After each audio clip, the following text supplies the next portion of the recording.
nuevo de lino y lo había atado a su cintura. Para ellos y para Jeremías esto era un enigma. Ellos no sabían el significado de aquello. Por lo tanto, ellos estaban preparados para escuchar el mensaje que Dios tenía para ellos. Dios le dice a Jeremías, ve y trae ese cinto que fuiste a buscar.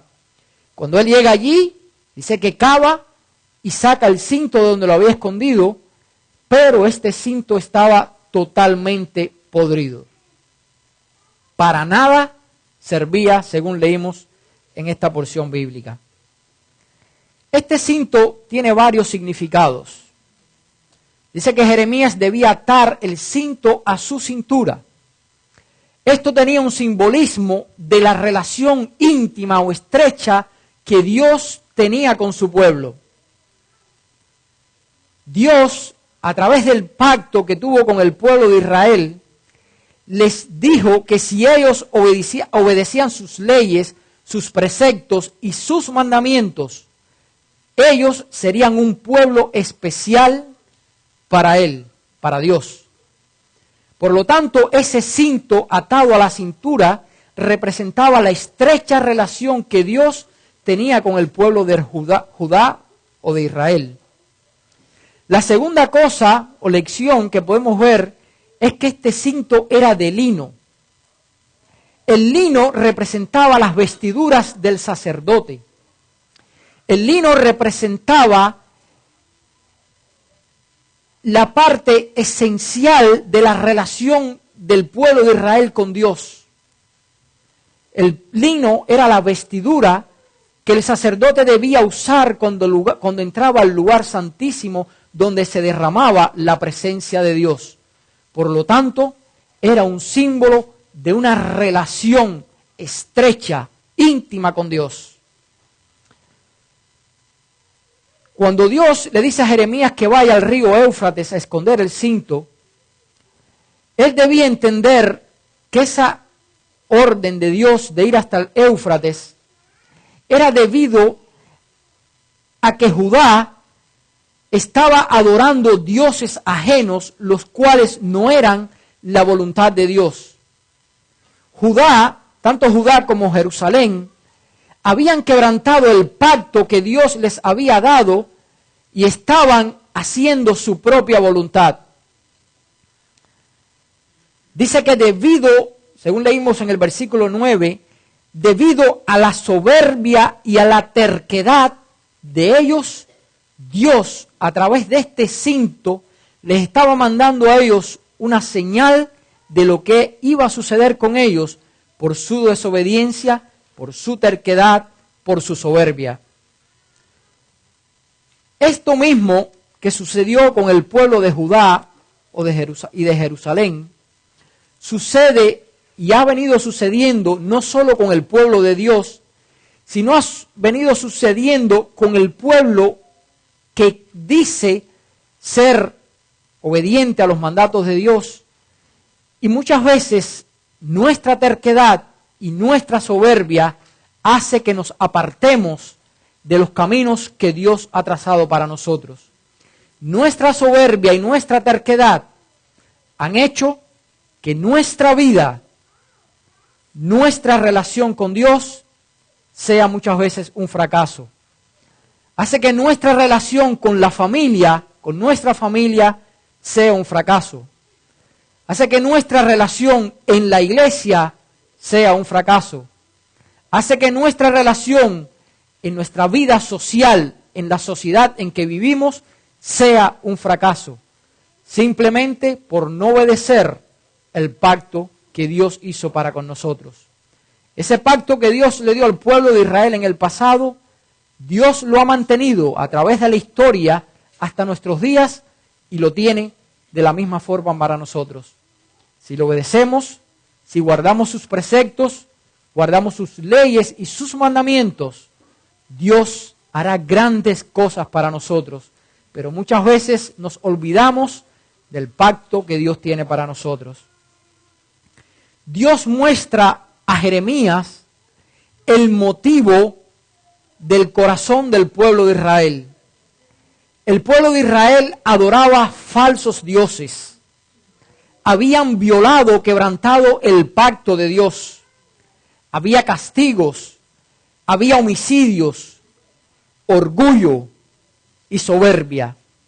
Todas estas cosas que caracterizaban al pueblo de Dios, al pueblo que decía servir a Dios, al pueblo que tenía una relación con Dios a través de los sacrificios, simplemente estaba quebrantando el pacto de Dios. En los versículos 9 y 10, quiero repetirlos nuevamente, quiero hacer énfasis en estos versículos. Nuevamente regresamos al capítulo 13 de Jeremías, versículos 9 y 10. Así haré que se pudra la soberbia de Judá y la mucha soberbia de Jerusalén, este pueblo malo, que no quiere oír mis palabras, que anda en la terquedad de su corazón, en pos de dioses ajenos, para servirlos, y se postra a ellos, vendrá a ser como este cinto que para nada sirve. Judá creyó que cortar su sumisión a Dios y seguir las costumbres de las naciones que les rodeaban les iba a servir a ellos de libertad. Creían ellos. Sin embargo, al cortar su relación íntima con Dios, simplemente le sirvió para una esclavitud vergonzosa al pueblo de Dios. Dios, a través de la historia y de sus profetas, les envió diferentes mensajes de amonestación a su pueblo. Dios nunca escatimó esfuerzo alguno para hacer recapacitar a su pueblo, de volver en sí y de darse cuenta de la condición a la cual ellos estaban llegando y en la condición que ellos habían caído. La idolatría llegó al punto de Dios tener que desechar a su pueblo. El quebrantamiento del primer mandamiento de Dios, no tendrás dioses ajenos, es el motivo número uno para el quebrantamiento de una relación íntima con Dios, no solo en el pueblo de Israel, sino en el pueblo de Dios de este año 2012. Ellos adoraban dioses de oro y de plata. Nosotros hoy quizás pudiésemos decir, yo no adoro imágenes, yo no me postro ante ningún dios de oro, ni plata, ni piedra, ni de madera, yo no hago eso. Sin embargo, adoramos a otro tipo de Dios. Adoramos al Dios de la moda, adoramos al Dios yo, adoramos al Dios de la sexualidad, adoramos al Dios de la música. Todos estos dioses, que no son de oro ni de plata, están ocupando el lugar que debe ocupar Dios, el creador y sustentador de nuestra vida. Yo quiero hacer una pregunta y me la hago yo mismo para cada uno de ustedes en el día de hoy. ¿Qué significado tiene en tu vida llamarte cristiano? ¿Has preguntado esto alguna vez? Si nosotros comenzáramos a preguntar desde esta punta del banco sucesivamente, cada uno diríamos, yo soy cristiano. No tengo duda alguna de eso. Pero, ¿qué significa ser un cristiano? La palabra cristiano es utilizada 3 veces en el Nuevo Testamento. Y en el libro de Hechos, capítulo 11, versículo 26, dice que por primera vez en Antioquía se les llamó cristianos a un grupo de personas especiales y diferentes. Este grupo de personas dice que hacían lo que Cristo había hecho. Hablaban de la forma en que Cristo había hablado. hacían las actividades que Cristo había hecho. Por esa razón, los no creyentes, en una forma despectiva, como burla, les llamaron cristianos. Sin embargo, estos cristianos, dice que se les llamaba porque dice que para ellos pertenecían al partido de Cristo. Hoy vemos cómo los partidos se dividen, unos demócratas, otros republicanos, y en diferentes países hay diferentes partidos. Pues estos, que por primera vez se les llamó cristianos en Antioquía, se les comenzó a llamar cristianos porque dice que vivían, actuaban y hacían lo que Cristo había hecho. Desafortunadamente, hoy en día, una persona que viene a la iglesia se llama cristiano. Una persona que hace buenas obras se llama cristiano. Una persona que hace buenos actos para con los demás se llama cristiano. Una persona que vive en un país cristiano se llama cristiano. Pero cristiano no es nada menos que aquel que vive y actúa de acuerdo a la voluntad de Cristo. Un cristiano es aquel que a través de su vida refleja el carácter de Dios. Un evangelista en una ocasión dijo: un cristiano no es el que viene a una iglesia, así como un cristiano no es el que entra a un garaje, se convierte en un automóvil. Si usted viene a una iglesia, no quiere decir que por venir a una iglesia usted es un cristiano. De la misma forma que usted al entrar a un garaje no se convierte en un automóvil, el ser un cristiano es un compromiso, una entrega con Cristo Jesús. Es una entrega que a través del Espíritu Santo Cristo Jesús pueda obrar en su vida y usted a través de sus actos, de sus palabras y de su estilo de vida refleje el carácter de Cristo. La Biblia nos enseña que las buenas obras que hacemos no nos pueden hacer cristianos.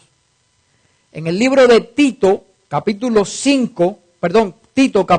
3, versículo 5, Tito, capítulo 3, versículo 5, nos dice así: Dios nos salvó no por obras de justicia que nosotros hubiésemos hecho, sino por su misericordia, por el lavamiento de la regeneración y por la renovación en el Espíritu Santo. La manera que un cristiano llega a ser un verdadero hijo de Dios es que se produzca en su vida un nuevo nacimiento. Un nuevo nacimiento a través del Espíritu Santo. Un cristiano es aquel que deja su vida cotidiana, que hace un cambio de vida en su estilo de vida y pueda reflejar a Cristo Jesús. En el libro de Efesios, capítulo 2, versículo 8, Efesios, capítulo 2, versículo 8, dice: por gracia somos salvos por medio de la fe, y esto no procede de nosotros, sino que es un regalo, es un don de Dios, no por obras, para que nadie se gloríe. Un cristiano verdadero es aquel que se arrepiente de sus pecados, es aquel que le pide perdón a Dios por sus faltas y reconoce que él solo no puede servir a Dios, que él tiene que depender de Cristo Jesús. Ese es un cristiano. Un cristiano es aquel que reconoce el sacrificio que Cristo hizo allí en la cruz del Calvario al venir a este mundo y morir clavado en una cruz para que tú y yo podamos tener perdón por nuestros pecados. Un cristiano es aquel que reconoce que a través de ese sacrificio nos da a nosotros la esperanza de una resurrección el día en que Cristo venga. Un cristiano es aquel que reconoce que Cristo Jesús dio su vida por amor por la raza humana. Dice la palabra de Dios en Juan capítulo 1, versículo 12, dice, mas a todos los que le recibieron, a los que creen en su nombre, les dio potestad de ser llamados hijos de Dios. Mis hermanos, este versículo tiene dos condiciones. Para usted y yo llamarnos hijos de Dios, hay dos condiciones en este versículo. Dice que primero tenemos que recibirlo, recibir a Jesús. Y en segundo lugar dice que tenemos que creer en su nombre. Si nosotros le recibimos y creemos en su nombre, entonces seremos llamados hijos de Dios. Muchas veces pensamos que cuando nosotros, entre comillas, decimos creer en Cristo y venimos a este lugar y aquí debajo se abren las tapas de este bautisterio y somos bautizados, ya somos cristianos. Pero simplemente esto es una firma de un pacto que estamos haciendo. Pero a través de nuestra vida diaria, nosotros es que vamos a demostrar si realmente somos cristianos. Esto tiene un gran significado, pero no tiene a la misma vez ningún significado si a través de nuestra vida diaria no reflejamos a Cristo Jesús. Cuando usted toma la decisión de venir a este lugar y bautizarse, usted debe tener un compromiso, no con el pastor, no con los miembros, no con aquel que te diga ven y bautízate, un compromiso con Cristo Jesús. Esto no significa nada si tú o yo no tenemos un compromiso con Cristo Jesús. Un cristiano es aquel que demuestra amor para los demás, pero a la misma vez vive de acuerdo a la palabra de Dios. Cuando Dios desechó a su pueblo por no haber sido obediente a sus mandatos y a su pacto, el mismo Cristo dice que vino a este mundo y murió en la cruz del Calvario. Dios mandó profetas a su pueblo para hacerles recapacitar y reconocer la vida apartada de Él que ellos estaban llevando. Pero 627 años después del profeta Jeremías, el mismo Dios dejó el cielo y vino a este mundo a morir en una cruz para salvar a la raza humana. En el año 34, después de la partida de Jesús, después que Esteban fue apedreado, el pueblo de Dios fue desechado como pueblo y el evangelio pasó a los gentiles. En el año 34, después que Esteban fue apedreado, o antes, desde el mismo comienzo de la partida de Jesús, los discípulos de Jesús comenzaron a predicar el evangelio, las buenas nuevas a los gentiles. Y muchos aceptaban a Cristo y eran bautizados. Comenzó a haber una gran reforma, comenzó a haber un gran despertar en aquellos llamados cristianos. Pero la iglesia comenzó a crecer rápidamente y a la misma vez como la iglesia comenzó a crecer, comenzaron a introducirse nuevamente falsas doctrinas dentro del cristianismo. Comenzaron a introducirse falsas enseñanzas basadas en teorías humanas y a dejar a un lado los principios y mandamientos de Dios. Al punto que en la Edad Media un grupo de hombres decidieron salirse de ese movimiento que no era de acuerdo a la voluntad de Dios. Y por la consecuencia de ellos salirse y rebelarse en contra de estos llamados cristianos, tuvieron que pagar con sus propias vidas para poder mantener una llama viva del cristianismo. A estos hombres se les llamó reformadores. Sin embargo, esos reformadores que salieron para reformar y volver a caer en el camino que Cristo había trazado para el cristianismo, nuevamente comenzaron a introducirse falsas doctrinas. Y ellos salieron con muchas teorías que siguieron arrastrando, incluyendo el cuarto mandamiento de la ley de Dios, y han seguido a través de la historia arrastrando la falsa doctrina de la observancia del día domingo como día de reposo. Falsa doctrina, la cual nunca ha tenido un apoyo bíblico. Sin embargo, esos llamados reformadores también se han desviado con los llamados protestantes de la verdadera enseñanza que tiene la palabra de Dios. Y Dios, a través de la actitud de su pueblo nuevamente, vuelve a llamar a un grupo de personas que se les llamó adventistas del séptimo día. Un grupo de personas que debían de predicar un mensaje de amonestación para su pueblo en los últimos días de la historia de este mundo. Ese pueblo, Dios lo llamó para que fuesen diferentes. Ese pueblo, Dios lo llamó para que predicasen un mensaje diferente. Ese pueblo es al que casi todos los que aquí estamos en esta mañana pertenecemos.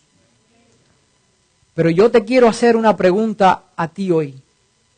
¿Por qué tú o yo somos adventistas del séptimo día?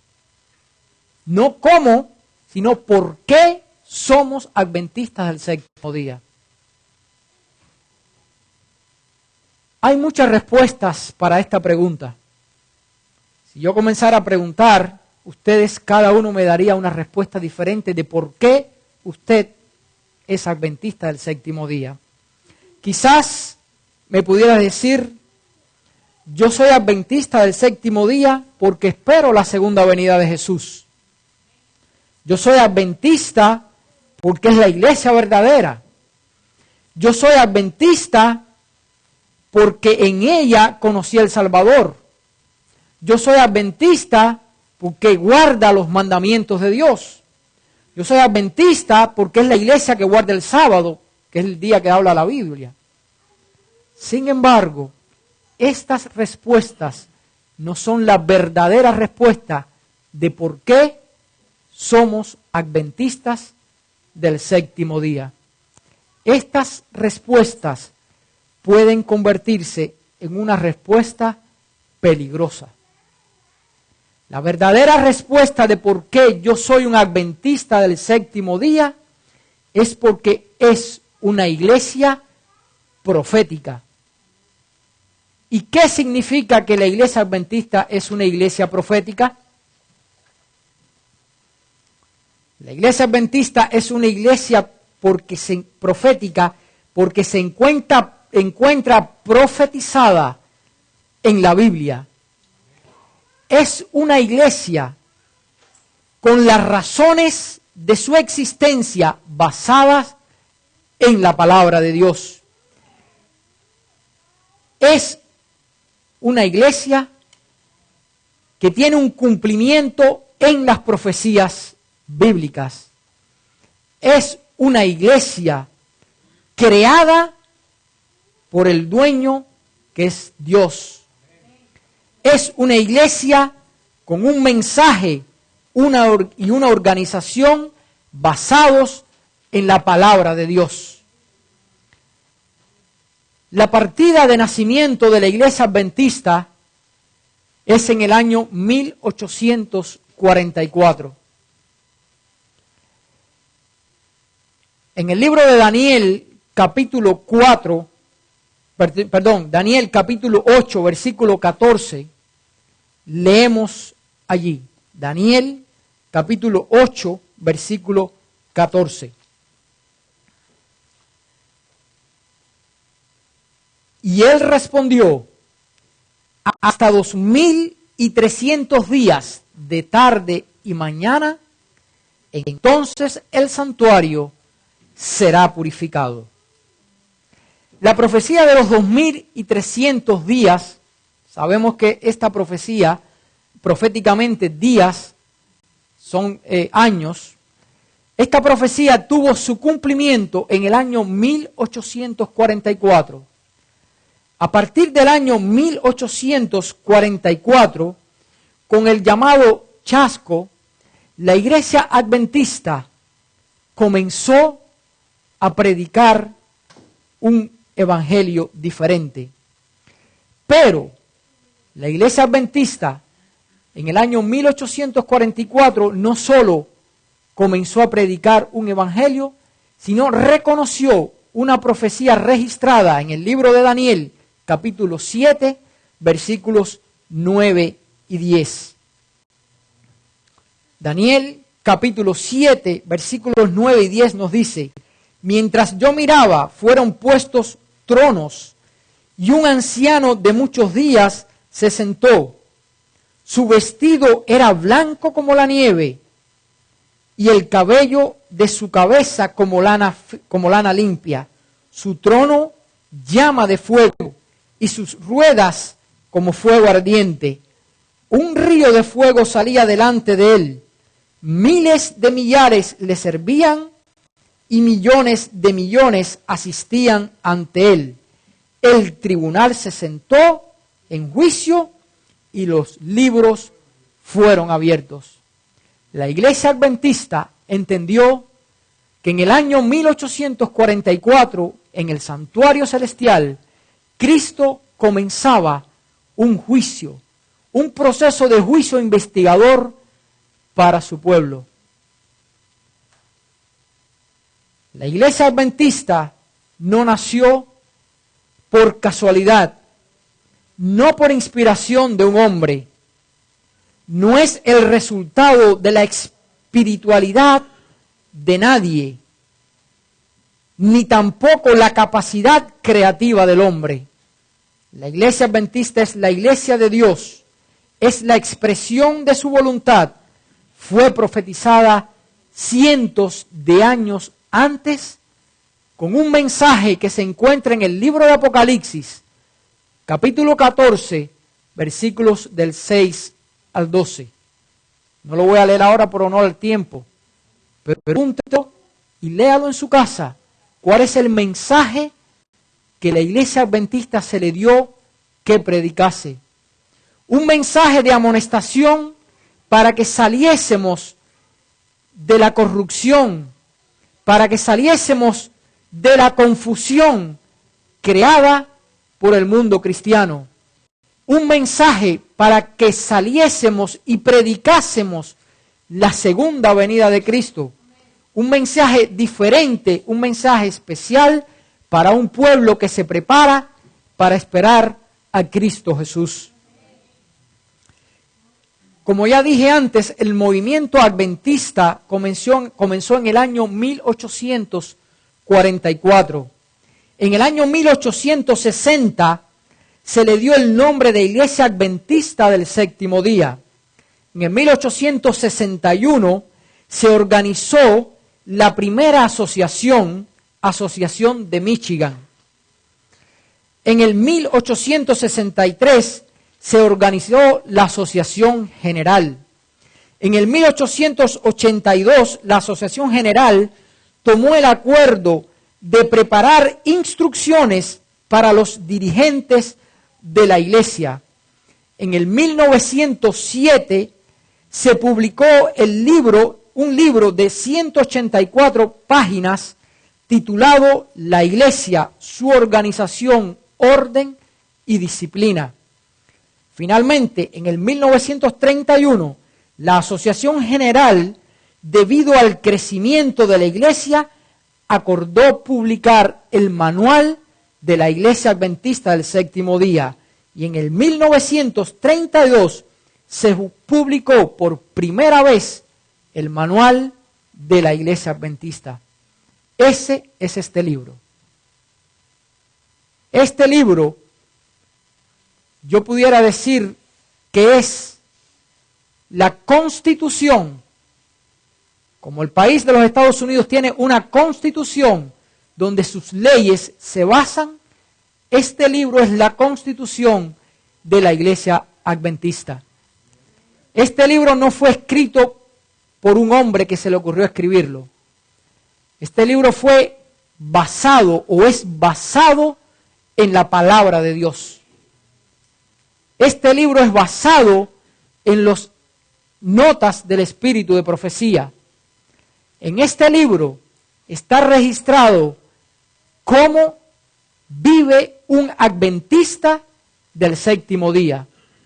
En este libro está escrito cómo debe ser la observancia del sábado de un adventista del séptimo día.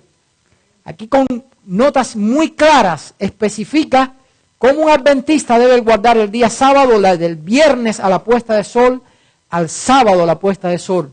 En este libro se aclara y se especifica que si nosotros no somos fieles a este mandamiento, debemos ser disciplinados. En este libro dice cómo se viste un adventista del séptimo día. En este libro dice cómo debe ser la música que escucha un adventista del séptimo día. En este libro dice qué no debe comer un adventista. En este libro dice cómo debe dirigir un líder de la iglesia adventista del séptimo día, cuáles son sus responsabilidades, cómo debe comportarse dentro y fuera de la iglesia un adventista del séptimo día. Pero lamentablemente este libro, muchos nunca han abierto una página para saber cómo vive un adventista del séptimo día. Mis hermanos, Dios desechó a su pueblo por ignorar sus mandamientos. Cuando yo pensé en el libro de Jeremías, cómo Dios a través de un cinto de lino le enseñó a su pueblo la condición en que ellos estaban viviendo, pensé que esa misma condición la estamos viviendo nosotros hoy.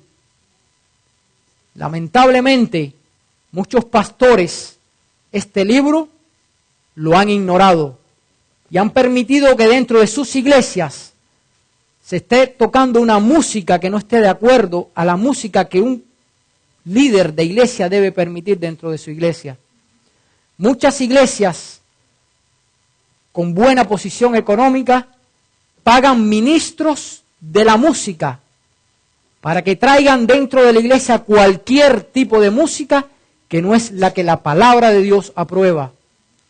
Si esos pastores y líderes buscaran ministros de Cristo que sepan de música, su música dentro de la iglesia sería muy diferente. Pero nosotros hoy caemos en esos baches porque ignoramos qué dice la iglesia adventista del séptimo día con relación a la música que debemos escuchar. Muchas veces ignoramos porque no conocemos, pero tenemos una gran responsabilidad porque Dios nos va a pedir cuenta de cuánto tenemos y cuánto hemos despreciado lo que la palabra de Dios nos ha dicho. Vuelvo a insistir una vez más, este libro está basado en la palabra de Dios. Este libro está basado en estos libros de tapa roja que muchos odian, que muchos han ignorado dentro de la iglesia adventista, que muchos nunca han abierto una página para saber qué dice Dios a través del espíritu de profecía. Muchas veces vivimos dentro de la iglesia que tiene un mensaje diferente para el pueblo de Dios de los últimos días, ignorando por voluntad lo que Dios tiene para nosotros. Tenemos una gran responsabilidad en los días en los cuales estamos viviendo. Si cada miembro de la Iglesia Adventista del Séptimo Día escudriñara diligentemente la palabra de Dios, si cada miembro de la Iglesia Adventista del Séptimo Día estudiara el folleto de escuela sabática que cada trimestre se les da gratuitamente, si cada miembro de la Iglesia Adventista estudiara los libros del Espíritu de Profecía, si cada miembro de la Iglesia Adventista del Séptimo Día orara fervientemente a Dios, nada ni nadie lo podría sacar de las filas de esta iglesia. Pero lamentablemente, alguien te puede sacar de la iglesia si tú ignoras lo que Dios ha dejado para nosotros a través de sus escritos. ¿Tú sabes quién te puede sacar de la iglesia? ¿Quieres que te lo diga? El que se sienta a tu lado en la iglesia te puede sacar. Tu esposo o tu esposa te pueden sacar de la iglesia. Mis hermanos, no es todo el que me dice Señor, Señor entrará al reino de los cielos, sino el que hace la voluntad de mi Padre. Nosotros, como iglesia adventista, debemos ser diferentes a los demás.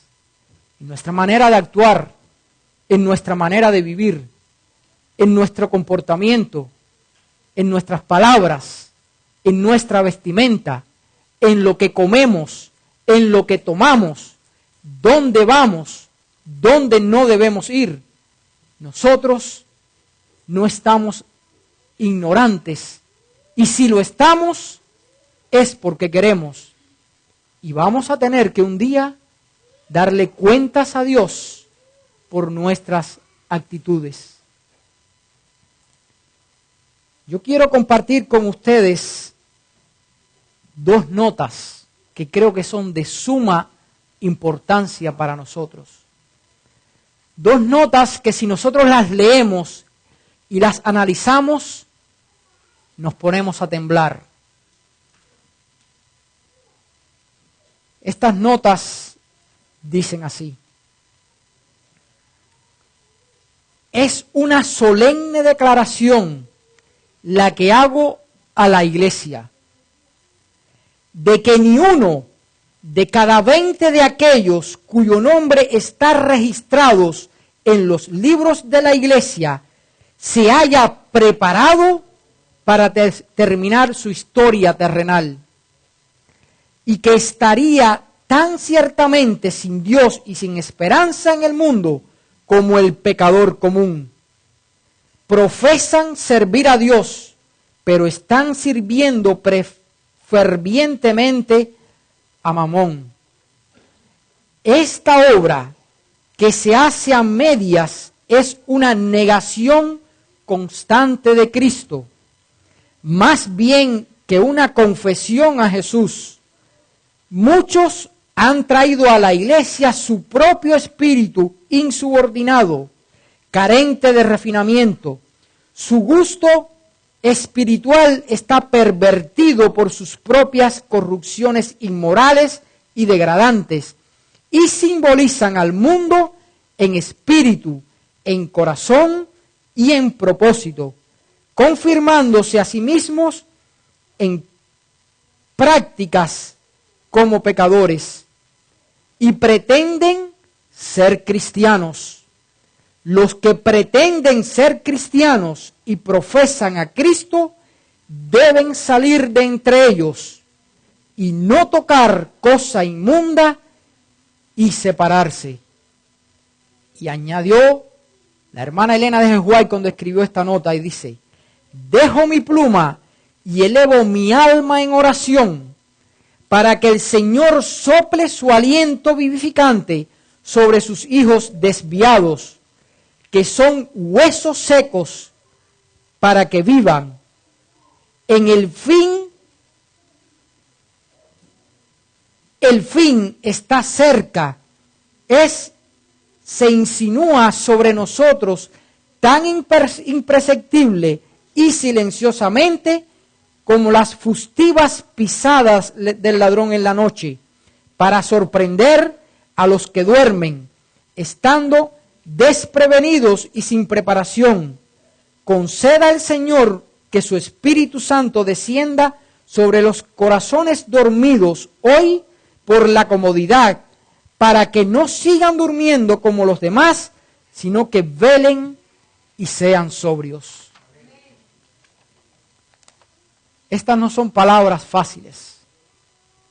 Estas no son palabras para que nosotros las ignoremos, como cada sábado ignoramos cada sermón que se predica en este lugar. Sí, mi hermana, esa nota está preciosa.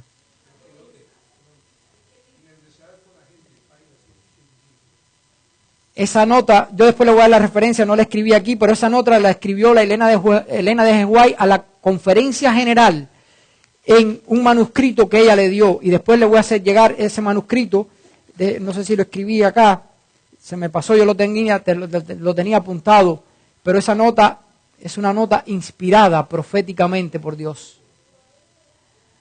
Mis hermanos, esta iglesia dice que nuestra única seguridad consiste en permanecer en esta iglesia, que hoy es la iglesia militante, pero mañana será la iglesia triunfante. Yo te invito a que triunfes con ella. Yo te invito a que dejes aquello que te está apartando de ser un cristiano. Recuerden que un cristiano no es decirlo, es vivirlo. Un cristiano no es venir a la iglesia. Un cristiano es vivir, actuar, hablar y comportarse como un cristiano. En el pasado, muchos no entienden los juicios de Dios en el pasado. Y voy a terminar ya. Pero los juicios de Dios en el pasado eran en el momento. Cuando el pueblo de Israel atacaba una ciudad que era anatema, Dios les decía que no tocaran nada de lo que allí había, que mataran hombres, mujeres, niños y animales. Cuando un hombre en sábado salió a recoger leña en el pueblo de Israel, fue apedreado y murió. Cuando alguien era sorprendido en adulterio o fornicación, era apedreado y moría en el instante. Sin embargo, muchos hoy no entienden los juicios de Dios. Y yo voy a hacer una comparación de los juicios de Dios en el pasado, para que podamos entender que en esos juicios estaba reflejado el amor de Dios. ¿Cuántos de los que aquí estamos tenemos hijos? Yo quisiera ver las manos de los que tenemos hijos. Y los que no lo tienen se lo pueden imaginar. Imaginémonos que nosotros tenemos un hijo y ese hijo tenga un problema de una infección en un pie. Y vamos al médico y el médico nos dice, tu hijo tiene gangrena. Si tú quieres salvar la vida a tu hijo, tienes que cortarle el pie. ¿Qué tú harías? ¿Qué yo haría? ¿La vida o el pie? Con dolor diríamos al médico, amputa ese pie. Pero si en 6 meses regresáramos al médico y él nos dijera, ahora tiene el mismo problema en el otro pie, la vida o el otro pie, ¿qué haríamos? ¿Cómo te sentirías? ¿Te sentirías feliz? ¿Te sentirías contento? ¿Cómo llorarías? ¿Con cuánto dolor llorarías por los pies de tu hijo? Pero preferirías cortarle los pies y salvarle la vida. Eso mismo hacía Dios con aquellos. Por Dios salvar a su pueblo, por Dios salvar a la raza humana, mandaba a exterminar a aquellos que voluntariamente decidían oponerse a sus mandamientos y a sus preceptos. Yo quiero decirte a ti en el día de hoy, que si hoy no morimos cuando pecamos, como morían en el pasado, un día Cristo va a venir y sus juicios van a ser aplicados. No creas que te estás burlando de Dios. No creamos que nos estamos burlando de Dios. Dios nunca va a ser burlado. Todo lo que el hombre sembrare, eso va a recoger. Mis hermanos, yo me he hecho el propósito y nos hemos hecho el propósito de que en esta iglesia, cuando nos paremos en este lugar, no vengamos a entretenerlos. Porque el día de mañana tenemos una responsabilidad ante Dios. Y Dios me va a pedir cuenta a mí, le va a pedir cuenta al pastor, le va a pedir cuenta a Javier, le va a pedir cuenta a Álvaro. Cada vez que como líderes de esta iglesia nos paramos en este lugar a predicar sermones para entretenerlos. No estoy dispuesto a entretener a nadie. Estoy dispuesto a predicar la verdad. Si te gusta, ojalá que Dios te ayude para seguir adelante y juntos podamos encontrarnos con Él. Pero si te quieres poner bravo, ese es tu problema. Dios nos ha dado mensajes de advertencia. No estamos viviendo en momentos para jugar con la verdad. Si nosotros ponemos las noticias, cada día surgen noticias nuevas que nos están diciendo que Cristo viene pronto. ¿Cuándo? Yo no lo sé. Pero Cristo está a las puertas. Prepárate, preparémonos para encontrarnos con Él. Que Dios nos ayude.